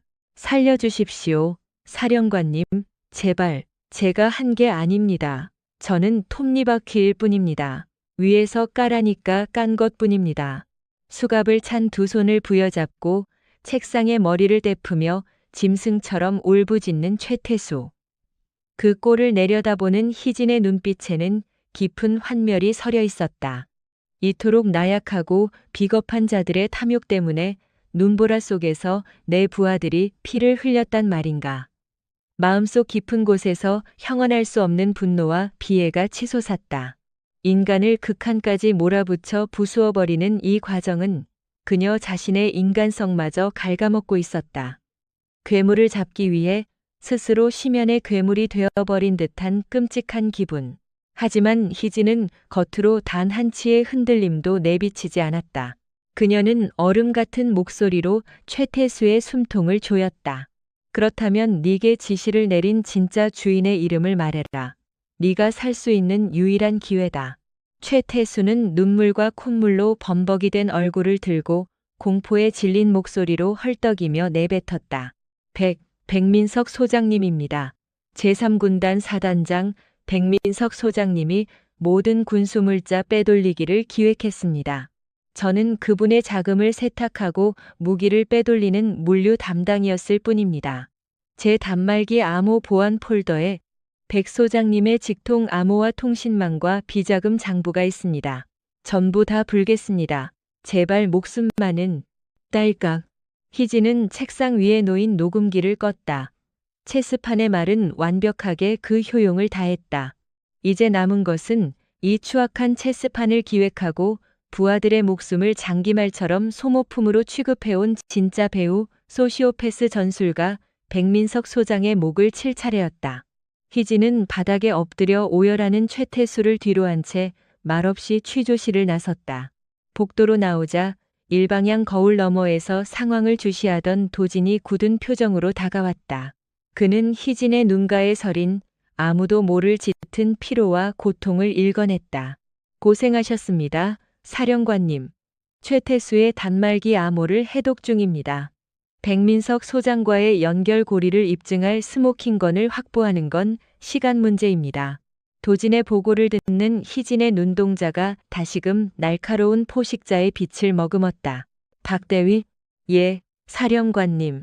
도덕이나 양심 따위로 포장된 괴물들을 상대할 때 우리는 그들보다 더 지독한 논리와 완벽한 전술로 무장해야 한다. 백민석은 군의 강화를 위해 밀매를 정당화하는 소시오패스다. 놈은 자신이 체스판 위의 지배자라고 생각하겠지. 희진이 어두운 복도 끝을 서늘하게 노려보며 억눌렸던 살기를 해방했다. 놈의 사단 사령부의 방첩사 특수임무대대 출동을 준비해라. 판을 엎으러 간다. 제3군단 사단장 집무실. 깊은 밤의 정적을 깨고 책상 위에 암호화된 통신망 단말기가 붉은 빛을 명멸했다. 백민석 소장은 최고급 시가에서 뿜어져 나온 짙은 연기 너머로 모니터에 떠오른 방첩사령부 내부 첩보 보고서를 응시했다. 최태수 상사, 방첩사 관할 1급 기밀시설 블랙사이트로 압송 완료. 최태수 명의의 해외 차명 계좌 전면 동결 및 추적 진행 중. 백민석의 입가에 서늘하고 기괴한 미소가 번졌다. 자신의 수족과도 같았던 부하가 적의 심장부로 끌려갔음에도 그의 얼굴에는 일말의 분노나 당혹감이 존재하지 않았다. 오직 체스판 위에서 쓸모를 다한 졸퍼운을 체스판 밖으로 치워버려야겠다는 지극히 건조하고 기계적인 계산만이 뇌리를 스칠 뿐이었다. 어리석고 나약한 놈, 결국 공포를 이기지 못하고 혓바닥을 놀렸겠군. 꼬리가 길면 결국 밟히는 법이거늘. 그는 자리에서 일어나 벽면 전체를 차지하고 있는 작전 전술 지도를 바라보았다. 군의 현대화와 압도적인 자주 국방이라는 숭고한 데에 그 거대한 목적을 달성하기 위해 썩어빠진 정치인들이 통과시켜주는 푼돈 같은 예산을 기다리는 것은 멍청한 짓이었다. 무기를 밀매하고 천문학적인 비자금을 조성하는 것은 오직 더 강한 군대를 만들기 위한 필연적인 필요하기자 정당한 자금 조달 방식이었다. 이 위대한 과업의 본질을 이해하지 못하고 알량한 도덕과 법의 잣대를 들이미는 강희진 중장이야말로 그가 보기에 진정으로 군을 병들게 하는 암세포였다. 백민석은 책상 아래에 숨겨진 생체 인식 패널을 열고 공식 지휘 계통에는 결코 존재하지 않는 비선 흑색 타격대 고스트의 통신망을 활성화했다. 훈련 중 사고로 위장되어 서류상으론 이미 전원 사망 처리된 철저히 세뇌되고 훈련된 무국적 살인 병기들이었다. 알파1, 작전명 클린 슬레이트를 인가한다. 알파1, 지시를 대기 중입니다. 방첩사령부의 흑색 호송 차량이 3번 국도를 타고 이동 중이다. 타겟은 최태수, 그리고 방첩사령관 강희진 중장이다. 호송대 전체를 지도상에서 완벽하게 지워라. 생존자는 필요 없다. 설령 너희들 중 누군가 낙오되거나 생포될 위기에 처한다면 한치의 망설임 없이 스스로 목숨을 끊어 보안을 유지해라. 모든 것은 위대한 조국과 무결한 군을 위해서다. 존명. 통신이 끊겼다. 백민석은 책상 위 체스판에 놓인 흑색 폰 하나를 집어들고는 손가락으로 가볍게 튕겨 바닥으로 굴려버렸다. 나이트와 비숍을 무자비하게 희생해서라도 적의 킹을 잡을 수만 있다면 그것은 가장 훌륭한 전술이었다. 그에게 있어 인명이라는 것은 아군이든 적군이든 그저 목적 달성을 위해 소모되는 핏빛 부품에 불과했다. 칠흑 같은 어둠이 내려앉은 3번 국도. 장대비가 무섭게 쏟아지는 도심 외곽의 도로 위로 묵직한 배기음을 뿜어내는 세대의 방첩사령부 소속 검은색 방탄 SUV가 일렬로 질주하고 있었다. 가운데 차량의 뒷좌석. 강희진 중장은 차창 밖으로 쉴 새 없이 쏟아지는 빗줄기를 무심한 잿빛 눈동자로 응시하고 있었다. 유리창을 때리는 빗소리가 거세질수록 그녀의 뇌리에는 다시금 살을 에이는 듯한 혹한의 설원과 귓가를 찢는 바람 소리가 환청처럼 스쳐 지나갔다.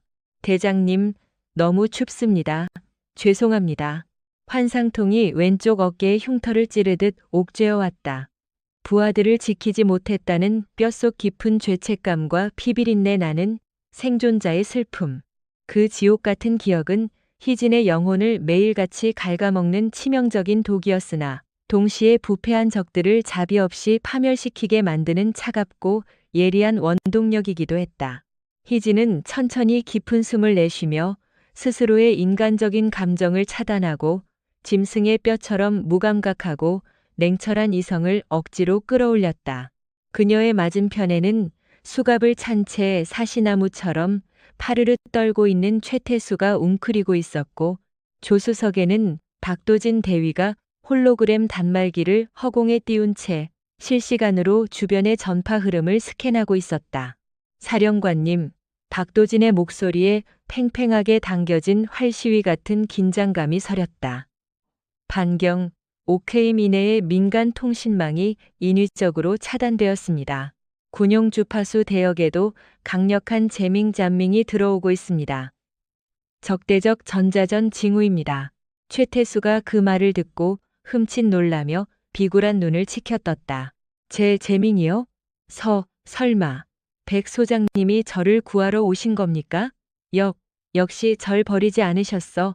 제가 조직을 위해 한 일이 얼만데? 그의 구역질 나는 희망 섞인 헛소리에 희진은 턱을 채 경멸이 가득 담긴 차가운 시선을 던졌다. 짐승은 자신의 살가죽이 벗겨지는 순간까지도 자신을 도축하려는 사냥꾼의 칼날을 핥는 법이지. 백민석은 철저한 소시오패스 전술가다. 너를 구하러 온 것이 아니라 통제불능이 된 너의 혓바닥과 우리의 숨통을 영원히 끊어버리기 위해 사냥개들을 푼 거다. 그럴 리가 없습니다. 소장님이 저를. 바로 그 순간이었다. 쾅! 선두를 달리던 첫 번째 SUV가 거대한 폭발음과 함께 허공으로 솟구쳤다. 어둠 속에서 날아온 대전차 로켓 RPG의 직격이었다. 시뻘건 화염이 비바람을 뚫고 밤하늘을 무자비하게 집어삼켰다. 끼익! 쾅! 희진이 탑승한 차량이 급브레이크를 밟으며 아스팔트 위를 미끄러지다 중앙 방호벽을 들이받고 멈춰섰다. 충격이 채 가시기도 전에 빗속에 짙은 어둠 속에서 소음기가 장착된 돌격 소총의 예광탄들이 빗발치듯 나라와 방탄 유리를 미친 듯이 두들기기 시작했다. 타타타타타. 강력한 방탄 유리에 거미줄 같은 금이 쩍쩍 갈라지며 파편이 튀었다. 전원 하차. 차량을 엄폐물로 삼아 즉각 방어 진영을 구축해라. 희진의 명령은 귀를 찢는 폭음 속에서도 단 한치의 흔들림이나 공포 없이 날카롭게 울려 퍼졌다. 그녀는 주저없이 문을 걷어차고 총알이 빗발치는 아스팔트 위로 몸을 던졌다. 707특임대의 전설다운 완벽하고도 본능적인 반사신경이었다. 도진 역시 최태수의 뒷덜미를 짐짝처럼 낚아채 끌고 나와 차량 엔진룸 뒤에 사각지대로 처박았다. 총격전은 초반부터 일방적인 화력전에 가깝게 전개되었다. 적들은 아군 특수부대의 전술교리와 사각지대를 완벽하게 꿰뚫고 있는 최정예 병력들이었다. 빗줄기를 가르고 날아드는 섬광탄과 무자비한 교차 사격에 후미 차량에서 내리던 방첩사 특임대 요원 2명이 어깨와 다리에 피를 뿜으며 쓰러졌다. 으아, 살려줘. 사령관님, 제발 살려주십시오. 최태수는 방금 전까지 자신의 구원자라 굳게 믿어 의심치 않았던 총알들이 자신의 머리통을 정밀하게 노리고 날아오자 바지에 오줌을 지리며 아스팔트 바닥에 납작 엎드려 돼지처럼 절규했다. 권력을 등에 업고 부하들을 짓밟던 악질 상사의 비루하고도 역겨운 민낯이었다. 도지는 권총을 쥐고 응사하기 위해 엄폐물 밖으로 몸을 내밀려 했다. 그러나 조준경 너머로 번쩍이는 섬광 사이로 적들의 실루엣을 확인한 순간 벼락을 맞은 듯 숨이 턱 막혔다. 적들이 입고 있는 것은 다름 아닌 아군 특수전 사령부의 흑색 위장복이었다. 아무리 소속을 지운 흑색 부대라 할지라도 결국 같은 국가를 수호해야 할 전우를 향해 방아쇠를 당겨야 한다는 끔찍한 도덕적 딜레마가 도진의 손끝을 미세하게 떨리게 만들었다. 그 찰나의 치명적인 망설임을 놓치지 않고 300m 밖 고가도로 위에 엎드린 적의 저격수가 도진의 심장을 향해 적외선 레이저 포인터를 조준했다. 박대위, 엎드려. 희진이 짐승처럼 도약하며 도진의 어깨를 강하게 밀쳐냈다. 핑! 소름 끼치는 파공음과 함께 대구경 저격탄이 도진의 뺨을 서늘하게 스치고 지나가며 아스팔트를 산산조각 냈다. 희진은 바닥에 나뒹군 상태 그대로 자신의 소총을 들어올려 어둠 속 저격수의 총구 화염이 반짝인 위치를 향해 정확히 2발의 더블 탭을 쏘아보냈다. 억눌린 비명과 함께 고가도로 위에서 검은 그림자 하나가 추락했다. 정신 똑바로 차려, 박도진. 희진의 서늘하고 벼락 같은 호통이 빗소리를 가르고 도진의 고막을 때렸다. 내 눈앞에 있는 자들은 조국을 지키는 전우가 아니다.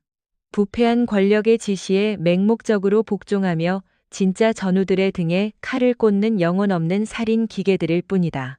네 알량한 감상과 망설임이 끝까지 군의 명예를 지키려는 진짜 부하들을 죽게 만든다는 걸 명심해라.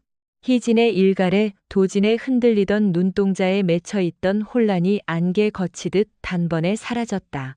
그는 꽉 깨문 입술 사이로 피를 흘리며 거칠게 고개를 끄덕였다. 방첩 장교로서 짊어져야 할 피비린내 나는 모순과 무게, 그것을 더 이상 피하지 않고 정면으로 마주하겠다는 뼈저린 결의였다. 희진의 얼음장 같은 눈빛이 빗속의 전장을 빠르게 스캔했다. 적의 화력망, 이동 경로, 기동 타격대의 진입 각도, 그리고 재밍 전파의 진원지. 전장의 모든 시청각적 데이터가 그녀의 천재적인 뇌 속에서 완벽한 논리적 알고리즘으로 조립되었다. 그녀는 두려움에 떠는 최태수를 차량 밖으로 던져 미끼로 삼을 수도 있었지만 결코 백민석과 같은 괴물이 되지는 않으리라 다짐했다. 박대위, 전술 데이터 링크 오프라인 가동, 군용 위성 우회 프로토콜을 강제 연결해서 재밍을 역추적하고 반경 500m 내 적들의 야간 투시경 광증폭관에 EMP 과부하를 걸어라. 하지만 이 거리에서 국지적 펄스를 터뜨리면 저희 측 통신 장비와 광학 장비도 전부 완전히 타버립니다. 상관없다. 놈들은 장비에 의존하는 기계지만 우리는 본능과 감각으로 싸우는 짐승이다. 3초 뒤 실행. 희진의 무모하면서도 완벽하게 계산된 극단적 전술. 도진은 태블릿을 미친 듯이 조작하며 암호화된 사이버 공격 코드를 쏟아부었다. 3, 2, 1, 실행. 순간 눈에 보이지 않는 강력한 전자기 펄스가 폭풍우를 타고 원형으로 퍼져나갔다. 빗속을 뚫고 쉴 새 없이 날아오던 적들의 예광탄이 거짓말처럼 멈칫했고 칠흑 같은 어둠 속에서 적들의 전술 헬멧에 장착된 야간 투시경에서 일제히 퍽퍽 하는 파열음과 함께 스파크가 튀어올랐다. 완벽한 시야를 상실한 적들이 일순간 혼란에 빠져 진영이 무너지는 그 찰나의 틈. 반격 개시, 희진은 한치의 망설임 없이 암흑의 전장 한가운데로 뛰어들었다. 그녀의 총구에는 일말의 자비가 없었고 그녀의 기동은 어둠 속을 유영하는 사신 그 자체였다. 철저한 논리와 통제된 분노가 완벽하게 결합된 움직임. 탕, 탕, 탕. 어둠 속에서 번쩍이는 총구의 섬광과 함께 적들이 급소에 총탄을 박힌 채 낙엽처럼 쓰러졌다.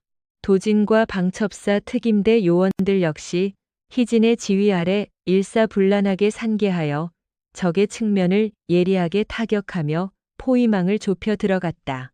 희진은 다리에 총상을 입고 피를 흘리며 쓰러져 있는 아군 특임대 요원의 앞을 자신의 몸으로 가로막고 서서 돌진해 오는 적들을 향해 탄창을 모조리 비워냈다.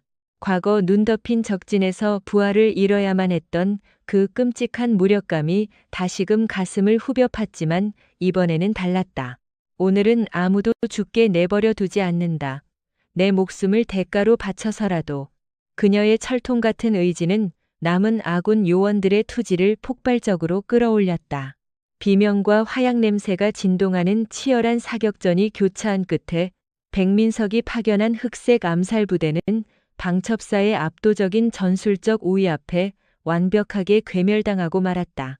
거세던 비는 어느새 잦아들고 핏빛으로 물든 아스팔트 위에는 자욱한 화약 연기와 무거운 정적만이 내려앉았다. 희진은 텅 빈 탄창을 바닥에 떨어뜨리고 빗물에 젖은 얼굴을 쓸어 올리며 거칠게 숨을 골랐다.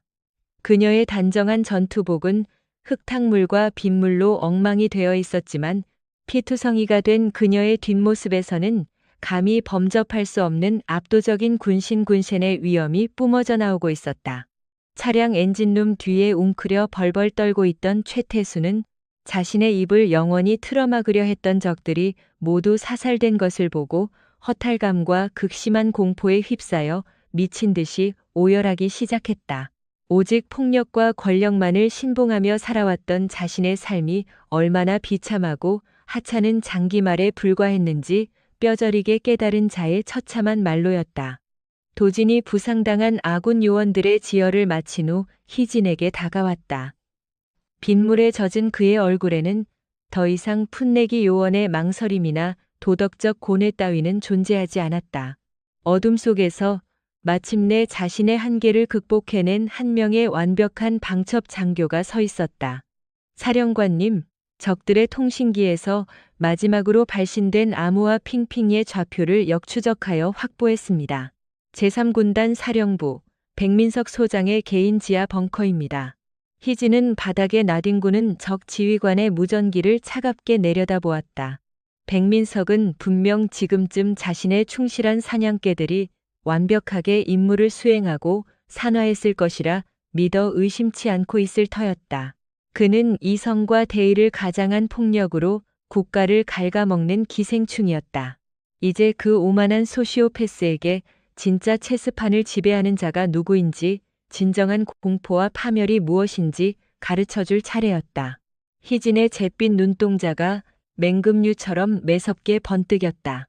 백민석의 알량하고 구역질 나는 체스 게임은 여기서 끝이다. 그녀는 돌아서서 빗속에 멈춰선 남은 호송 차량을 향해 턱짓을 했다. 수도방위 사령부와 합동참모본부에 즉각 코드 레드 이클립스를 발동해라. 방첩사령부 직속 특수임무대대 1중대 전원, 무장 헬기로 제3군단 사령부에 강화한다. 영장 집행에 저항하는 병력은 전원 적대 세력으로 간주, 무력으로 제압한다. 도진이 피 묻은 손으로 단호하게 거수경례를 올리며 외쳤다. 체크메이트를 개시합니까? 그래. 희진의 목소리는 폭풍의 눈 한가운데처럼 고요하고 그 어떤 칼날보다도 서늘했다. 왕의 목을 치러 간다. 즉각 방어 진영을 구축해라. 칠흑 같은 어둠이 짓누르는 패국도 위, 굵은 빗방울이 아스팔트를 때리는 소리만이 유일한 백색 소음이었던 그곳은 순식간에 피비린내 나는 사륙의 장으로 돌변했다. 방첩사령관 강희진 중장의 명령은 귀를 찢는 폭음과 거센 빗소리 속에서도 단 한치의 흔들림이나 공포 없이 날카롭게 울려 퍼졌다. 그녀는 주저없이 호송 차량의 두꺼운 방탄문을 걷어차고 총알이 빗발치는 아스팔트 위로 몸을 던졌다. 그 찰나의 순간, 그녀의 머릿속에서는 과거 하얀 눈으로 덮였던 적진에서 피투성이가 된 부하들을 잃어야만 했던 그 끔찍한 기억이 파편처럼 스쳐 지나갔다. 지독한 외상 후 스트레스 장애 PTSD가 그녀의 숨통을 조여오려 했지만 707특 임대의 전설이라 불렸던 그녀의 육체는 그 지독한 사슬을 끊어내고 완벽하고도 본능적인 반사신경으로 기동하고 있었다. 방첩 장교 박도진 대위 역시 사태를 파악하지 못하고 멍하니 얼어붙은 최태수 상사의 뒷덜미를 짐짝처럼 낚아챘다. 움직이십시오. 도진은 육중한 최태수를 질질 끌고 나와 빗발치는 탄막을 피해 차량 엔진룸 뒤의 사각지대로 거칠게 처박았다. 총격전은 초반부터 일방적인 화력전에 가깝게 전개되었다. 도로 양측에 깎아지른 능선과 전방의 고가도로 위를 선점한 적들은 아군 특수부대의 전술교리와 사각지대를 완벽하게 꿰뚫고 있는 최정예 병력들이었다. 빗줄기를 가르고 날아드는 고광도 섬광탄과 무자비한 교차 사격망에 후미 차량에서 내리며 응사를 시도하던 방첩사 특임대 요원 2명이 어깨와 다리에 피를 뿜으며 쓰러졌다. 그아! 살점이 찢겨나가는 고통에 찬 비명은 무자비하게 쏟아지는 소총의 연사음에 이내 묻혀버렸다. 으아아! 살려줘. 사령관님, 제발 살려주십시오. 방어벽 뒤에 내동댕이 쳐진 최태수는 바지에 오줌을 지리며 아스팔트 바닥에 납작 엎드려 돼지처럼 절규했다. 불과 몇 시간 전만 해도 방첩사령관인 희진을 향해 민간인 계집년이라며 오만방자하게 핏대를 세우던 악질 상사의 비루하고도 역겨운 민낯이었다. 그는 방금 전까지 자신의 배후에 있는 제3군단장 백민석 소장이 자신을 구출하기 위해 구원부대를 보냈을 것이라 굳게 믿어 의심치 않았다. 그러나 자신의 머리통을 정밀하게 노리고 날아오는 저격탄과 소총탄의 궤적은 일말의 자비조차 없었다. 그들은 구출부대가 아니라 꼬리를 자르기 위해 파견된 암살조였던 것이다. 오랜 세월 권력을 등에 업고 부하들을 짓밟으며 폭력을 진정한 힘으로 착각했던 자는 진정한 죽음의 공포 앞에서 한없이 초라한 고기 방패로 전락했다. 희진은 빗발치는 총알을 피하며 차가운 눈으로 그를 힐끗 내려다보았다. 공포에 질려 눈물과 콧물을 쏟아내는 최태수를 엄폐물 밖으로 던져 미끼로 삼아버리면 이 지옥 같은 포위망을 뚫는 것은 훨씬 수월해질 터였다. 그러나 그녀는 자신이 혐오하는 백민석과 같은 피도 눈물도 없는 괴물이 될 생각이 추호도 없었다. 이 비열한 자를 살려서 반드시 군사법정의 심판대에 세우는 것. 그것이 희진이 목숨을 걸고 지키고자 하는 군의 명예이자 철칙이었다. 도진은 권총의 슬라이드를 당기며 응사하기 위해 엄폐물 밖으로 조심스럽게 몸을 내밀었다. 그러나 야간 투시경 너머로 번쩍이는 총구의 섬광 사이 적들의 실루엣과 장비를 확인한 순간 그는 벼락을 맞은 듯 숨이 턱 막히고 말았다. 적들이 입고 있는 것은 다름 아닌 아군 특수전 사령부의 흑색 위장복과 최신형 전술 장비들이었다. 비록 소속 마크와 계급장을 모두 지워버린 흑색 부대 블랙 오프S라 할지라도 그들의 기동 방식과 무기 파지법, 진영을 짜는 형태는 명백히 도진이 훈련소 시절 땀 흘리며 동고동락했던 전우들의 것이었다. 결국 같은 국가를 수호해야 할 전우를 향해 아군의 심장에 방아쇠를 당겨야 한단 말인가? 방첩 장교로서 숱한 군내의 부조리와 음모를 파헤쳐왔지만 이토록 노골적이고 직접적인 아군 간의 교전은 처음이었다. 부패한 지휘관의 명령에 세뇌되어 방첩사를 공격하는 저들도 결국은 누군가의 소중한 전우이자 가족 일터. 그 끔찍하고도 무거운 도덕적 딜레마가 도진의 손끝을 미세하게 떨리게 만들었다. 전장에서의 망설임은 곧 죽음이었다. 그 찰나의 치명적인 틈을 300m 밖 고가도로 위에 엎드린 적의 저격수가 놓칠 리 없었다. 저격수는 그 미세한 틈을 파고들어 도진의 심장을 향해 적외선 레이저 포인터를 조준했다. 붉은 점이 도진의 방탄복 정중앙에 맺히는 절체절명의 순간이었다. 박대위, 엎드려. 희진이 포효하는 짐승처럼 도약하며 도진의 어깨를 강하게 밀쳐냈다. 핑! 소름 끼치는 파공음과 함께 대구경 저격탄이 도진의 뺨을 서늘하게 스치고 지나가며 뒤편의 아스팔트를 산산조각 내버렸다. 도진이 바닥에 나뒹굴며 충격에 휩싸인 사이 희진은 바닥에 엎드린 상태 그대로 몸을 비틀며 자신의 소총을 들어올렸다. 짙은 어둠 속 거센 빛방울 사이로 미세하게 반짝인 저격수의 총구 화염 위치. 그녀는 조준경을 들여다볼 새도 없이 오직 야수의 감각만으로 그곳을 향해 정확히 두 발의 더블탭, 더블 쏘아 보냈다. 탕, 탕. 빗소리를 뚫고 울려 퍼진 단발의 메아리 직후 억눌린 비명과 함께 고가도로 위에서 검은 그림자 하나가 묵직하게 추락했다. 완벽한 본능이 만들어낸 경이로운 사격술이었다. 정신 똑바로 차려, 박도진. 희진의 서늘하고 벼락 같은 호통이 빗소리를 가르고 도진의 고막을 때렸다. 그녀의 목소리에는 과거의 트라우마를 억누르는 지독한 통제력과 다시는 부활을 잃지 않겠다는 처절한 의지가 서려 있었다. 내 눈앞에 있는 자들은 조국을 지키는 전우가 아니다. 부패한 권력의 지시에 맹목적으로 복종하며 진짜 전우들의 등에 칼을 꽂는 영혼 없는 살인 기계들일 뿐이다. 네 알량한 감상과 망설임이 끝까지 군의 명예를 지키려는 네 진짜 부하들을 죽게 만든다는 걸 명심해라. 희진의 일갈에 도진에 흔들리던 눈동자에 맺혀있던 혼란이 안개 거치듯 단번에 사라졌다. 꽉 깨문 입술 사이로 붉은 피가 흘러내렸지만 그는 거칠게 고개를 끄덕였다. 방첩 장교로서 짊어져야 할 피비린내 나는 모순과 무게. 그것을 더 이상 피하지 않고 정면으로 마주하겠다는 뼈저린 결의가 도진의 내면에서 뜨겁게 끓어올랐다. 희진의 얼음장 같은 잿빛 눈동자가 빗속의 전장을 빠르게 스캔했다. 적의 활용망, 이동 경로, 기동 타격대의 진입 각도, 그리고 현재 통신을 마비시키고 있는 재밍 전파의 진원지까지. 전장의 모든 시청각적 데이터가 그녀의 천재적인 뇌 속에서 완벽한 논리적 알고리즘으로 조립되었다. 현재 아군의 화력만으로는 이 완벽한 포위망을 정면 돌파하는 것이 불가능했다.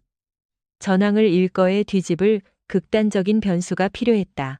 박대위, 전술 데이터 링크 오프라인 가동, 군용 위성 우회 프로토콜을 강제 연결해서 재밍을 역추적하고 반경 500m 내 적들의 야간 투시경, 광증폭관에 EMP 과부하를 걸어라. 도진의 눈이 경악으로 커졌다. 하지만 사령관님, 이 거리에서 국지적 전자기 펄스를 터뜨리면 저희 측 통신 장비와 광학 장비도 전부 과부하가 걸려 완전히 타버립니다. 우리 역시 시야를 잃게 됩니다. 상관없다. 놈들은 첨단 장비에 의존하는 기계지만 우리는 본능과 감각으로 싸우는 짐승이다. 3초 뒤 실행. 그것은 과거 707 특임대 시절부터 이어져 온 희진 특유의 무모하면서도 완벽하게 계산된 극단적 전술이었다. 도진은 피 묻은 손으로 태블릿을 미친 듯이 조작하며 암호화된 사이버 공격 코드를 쏟아부었다. 3, 2, 1, 실행. 순간 눈에 보이지 않는 강력한 전자기 펄스 EMP가 폭풍우를 타고 원형으로 퍼져나갔다. 빗속을 뚫고 쉴 새 없이 날아오던 적들의 예광탄이 거짓말처럼 멈칫했다. 칠흑 같은 어둠 속에서 적들의 전술 헬멧에 장착된 사안, 야간 투시경에서 일제히 퍽퍽 하는 파열음과 함께 매캐한 연기와 스파크가 튀어올랐다. 의존하던 완벽한 시야를 일순간에 상실한 적들이 혼란에 빠져 진영이 무너졌다. 바로 그 찰나의 빈틈이었다. 반격 개시. 희진은 한치의 망설임 없이 무용지물이 된 야간 투시경을 벗어 던지고 암흑의 전장 한가운데로 뛰어들었다. 그녀의 총구에는 일말의 자비가 없었고 빗속을 미끄러지듯 기동하는 모습은 어둠을 유영하는 사신 그 자체였다. 철저한 논리와 통제된 분노가 완벽하게 결합된 그녀의 기동 타격은 적들에게 공포를 심어주기에 충분했다. 탕, 탕, 탕. 어둠 속에서 번쩍이는 총구의 섬광과 함께 시야를 잃고 우왕좌왕하던 적들이 급소에 정확히 총탄을 박힌 채 낙엽처럼 쓰러졌다. 도진과 방첩사 특임대 요원들 역시 희진의 지휘 아래 일사불란하게 산계하여 적의 측면을 예리하게 타격하며 포위망을 역으로 좁혀 들어갔다. 치열한 교전 도중 희진은 다리에 총상을 입고 피를 흘리며 바닥에 쓰러져 있는 아군 특임대 요원을 발견했다.